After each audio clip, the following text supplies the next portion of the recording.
Hello అండి, అందరికీ నమస్కారం. వెల్కమ్ బ్యాక్ టు టాలెంట్ మంత్రి యూట్యూబ్ ఛానల్. తాజాగా మన ఆంధ్రప్రదేశ్ రాష్ట్రానికి సంబంధించిన వాతావరణ పరిస్థితులు ఏ విధంగా ఉన్నాయో ఈ వీడియోలో క్లియర్గా తెలుసుకుందాము. సో మీరందరూ కూడా తప్పకుండా వీడియోని అయితే ఎండ్ వరకు చూసి నా ఎక్స్ప్లెనేషన్ మీకు నచ్చినట్లయితే లైక్ చేసి అందరికీ కూడా షేర్ చేయడం అయితే మర్చిపోవద్దు. ఫస్ట్ టైం ఛానల్ని చూడడానికి వచ్చినటువంటి వాళ్ళు ఛానల్ని సబ్స్క్రైబ్ చేసుకునేసి బెల్ ఐకాన్ అయితే ఆన్లో అయితే పెట్టుకునేసేయండి. లేట్ చేయకుండా టాపిక్లో కనుక వచ్చేసినట్లయితే బంగాళాఖాతంలో కొనసాగుతున్నటువంటి అల్పపీడన ద్రోణి ప్రభావంతో గత 2 రోజుల నుంచి మనకు తెలుగు రాష్ట్రాల్లో ముఖ్యంగా వచ్చేసి ఆంధ్రప్రదేశ్ రాష్ట్రంలో అక్కడక్కడ కొన్ని జిల్లాల్లో భారీ వర్షాలు అయితే కురుస్తూ ఉన్నాయన్నమాట.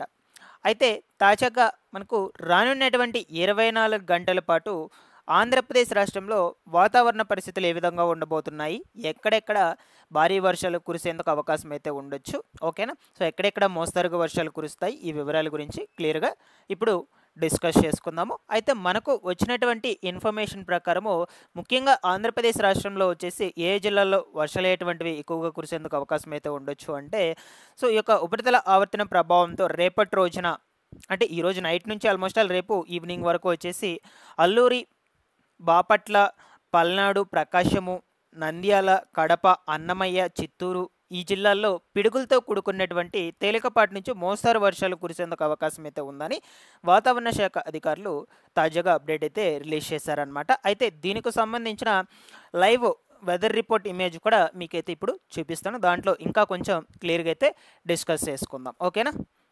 సో ఈ యొక్క ఇమేజ్లో మీరు కనుక అబ్జర్వ్ చేసినట్లయితే కొంచెం క్లియర్గా అయితే మీకు అర్థమవుతుంది అనమాట. సో ఇక్కడ చూడొచ్చు, మ్యాక్సిమం మనకు ఈ బంగాళాఖాతంలో కొనసాగుతున్నటువంటి ద్రోణి ప్రభావంతో ఈ యొక్క కోస్తాంధ్ర, ఉత్తరాంధ్ర ప్రాంతాలు ఏవైతే ఉన్నాయో సో ఇక్కడ మీరు క్లియర్గా అయితే కనిపిస్తుంది, ఓకే. ఇదంతా కూడా మనకు ఫుల్గా రెయిన్ అయితే కురుస్తుందన్నమాట.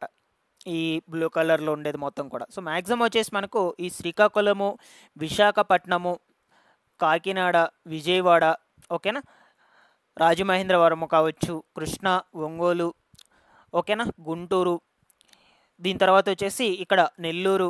సో ఈ యొక్క జిల్లాలన్నింటిలో కొన్ని ప్రాంతాల్లో ఉరుములు మెరుపులతో కూడుకున్నటువంటి వర్షాలు కూడా నమోదయ్యేందుకు అవకాశం అయితే ఉండొచ్చని వాతావరణ శాఖ అధికారులు చెప్తూ ఉన్నారనమాట. దాంతోపాటుగా మీరైతే ఈ యొక్క వెదర్ రిపోర్ట్లో అంటే దీనికి ఈ యొక్క వెదర్ రిపోర్ట్కి సంబంధించినటువంటి ఇమేజ్లో కూడా క్లియర్గా అబ్జర్వ్ చేయొచ్చు. సో మ్యాక్సిమం వచ్చేసి ఈ యొక్క జిల్లాల్లో వర్షాలు అనేటువంటివి ఎక్కువగా పడతాయి రానున్నటువంటి 24 గంటల్లో. అంటే ఈరోజు నైట్ నుంచి మనకు రేపు మధ్యాహ్నం ఈవినింగ్ వరకు కూడా ఈ యొక్క జిల్లాలో వర్షాలు అయితే పడవచ్చు అనమాట అక్కడక్కడ, ఓకేనా.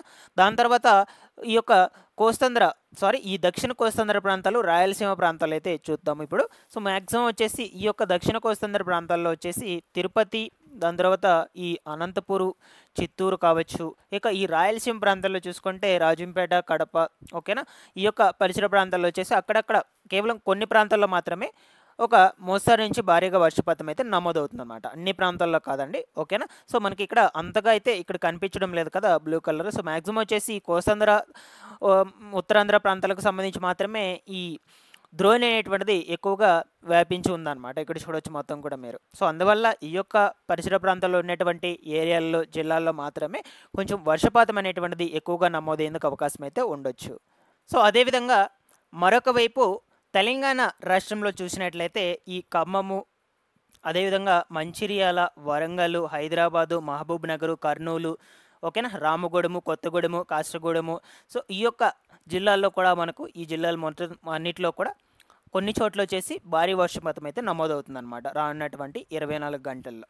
ఎందుకంటే ఈ యొక్క ద్రోణి అనేటువంటిది ఈ కోస్తాంధ్ర, ఉత్తరాంధ్ర ప్రాంతాల మీదుగా కదులుతూ మ్యాక్సిమం వచ్చేసి తెలంగాణ రాష్ట్రంలో ఈ యొక్క జిల్లాల మీద అయితే రావడం అయితే జరుగుతుందన్నమాట, ఈ కోస్తాంధ్ర, ఉత్తరాంధ్ర ప్రాంతాలను దాటుకొని. అందువల్ల ఈ ప్రాంతాలకు కొంచెం వర్షపాతం అనేటువంటిది ఎక్కువగా నమోదయ్యేందుకు అవకాశం అయితే ఉండొచ్చు. సో దానికి సంబంధించి మీరు ఇక్కడ ఈ యొక్క శాటిలైట్ ఇమేజ్లో కూడా క్లియర్గా అయితే అబ్జర్వ్ చేయొచ్చు, బ్లూ కలర్లో ఉన్నటువంటి మొత్తం కూడా ఈ జిల్లాల్లో కూడా, ఓకేనా. సో ఈ విధంగా అయితే ఉన్నాయండి రానున్నటువంటి 24 గంటల పాటు. ముఖ్యంగా వచ్చేసి ఏపీ, తెలంగాణ రాష్ట్రాల్లో ఎక్కడెక్కడ వర్షాలు అనేటువంటివి ఎక్కువగా పడేందుకు అవకాశం అయితే ఉండొచ్చు అనే విషయం గురించి. ఇకపోతే రిమైనింగ్ జిల్లాలు ఏవైతే ఉన్నాయో, రిమైనింగ్ జిల్లాలో ఉన్నటువంటి ప్రాంతాలన్నిటికీ కూడా పడితే ఒక తేలికపాటి జల్లుతో కూడుకునేటువంటి వర్షాలు నమోదవచ్చు. లేదు అనుకుంటే క్లైమేట్ వచ్చేసి ఫుల్గా మబ్బులతో కప్పబడి ఉండేందుకు అవకాశం అయితే ఉండొచ్చు అనమాట, ఓకేనా. ఈ విధంగా అయితే ఉంది. సో దీనికి సంబంధించి మీరు ఈ యొక్క లైవ్లో కూడా చూడొచ్చు ఈ వెదర్ రిపోర్ట్లో, ఓకేనా.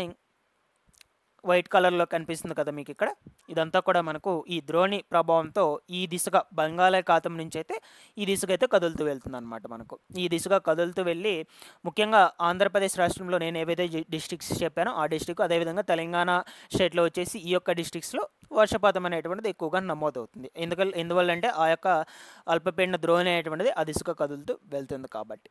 ఓకేనా. సో డైలీ కూడా మన ఛానల్ నుంచి ఒక వెదర్కి సంబంధించినటువంటి వీడియో అయితే అప్డేట్ చేస్తూ ఉంటానండి, వెదర్ రిపోర్ట్స్ గురించి. సో ప్రతి ఒక్కరు కూడా ఛానల్ని సబ్స్క్రైబ్ చేసుకునేసి రెగ్యులర్గా పెట్టేటువంటి వెదర్ రిపోర్ట్స్ని అయితే ఫాలో అవుతూ ఉండండి. మీకు క్లియర్ ఇన్ఫర్మేషన్ అయితే అందజేస్తూ ఉంటాను. మీకు ఏమైనా డౌట్స్ ఉన్నట్లయితే కమెంట్ సెక్షన్లో కూడా అడగండి. ప్రజెంట్ మీ యొక్క పరిసర ప్రాంతాల్లో వెదర్ ఎలా ఉంది, ఎక్కడెక్కడ వర్షాలు అయ్యేటువంటివి, ప్రజెంట్ ఏ సిచ్యువేషన్స్లో అయితే పడుతున్నాయి, ఆ వివరాల గురించి కూడా పెట్టినట్లయితే వీడియోని చూడడానికి వచ్చినటువంటి వాళ్ళ నలుగురికి ఇంకొంతమందికి తెలిసేందుకు అవకాశం అయితే ఉంటుందన్నమాట. అందుకొరకు కమెంట్ చేయమంటున్నాను. Thanks for watching this one.